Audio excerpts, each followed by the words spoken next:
자, 도대체 왜 복원하겠다는 거냐, 이런 비판이 쏟아지고 있습니다. 이 사안을 취재 중인 이수진 기자가 나와 있습니다. 과거 정부에서 옛 청와대 본관 건물이죠. 이걸 철거한 건 과거사 청산 때문이잖아요.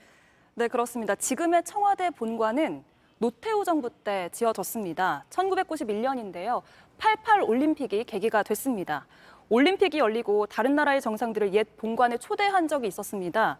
그런데 정상들이 이 건물 어떤 건물 양식이냐 이렇게 물었는데요. 앞서 보셨듯이 조선 총독 관저로 지어진 건물입니다. 때문에 노태우 당시 대통령은 그렇게 질문을 받을 때마다 굉장히 곤욕스러웠다, 그러니까 모욕적이었다는 의미입니다. 이렇게 밝힌 바가 있습니다. 그렇군요. 그러다가 총독 관저 건물이 철거된 게 김영삼 전 대통령 때죠. 그런데 29년 만에 왜 이걸 다시 복원하느냐, 여러 논쟁들이 있습니다. 실제로 하게 되는 겁니까? 네, 문체부의 입장은 조금씩 달라지고 있습니다. 네. 우선 모형 복원이 발표된 직후 제가 김영삼 전 대통령의 차남인 김현철 교수에게 입장을 물었습니다. 김 교수는 현재 문체부 자문위원으로 활동하고 있는데요. 이렇게 답을 했습니다. 네, 보시면 조선 총독부 건물도 해체를 해서 독립기념관 한쪽에 잔재물로 전시를 하고 있다. 네. 지금 이 시점에 굳이 해체된 총독부 관저를 모형으로 만든다는 건 절대 용납할 수 없다. 네. 그러면서요, 문체부 장관에게 절대 불가하다는 이야기를 전했고 모형 복원은 없던 일로 하기로 했다. 이렇게 설명을 했는데요.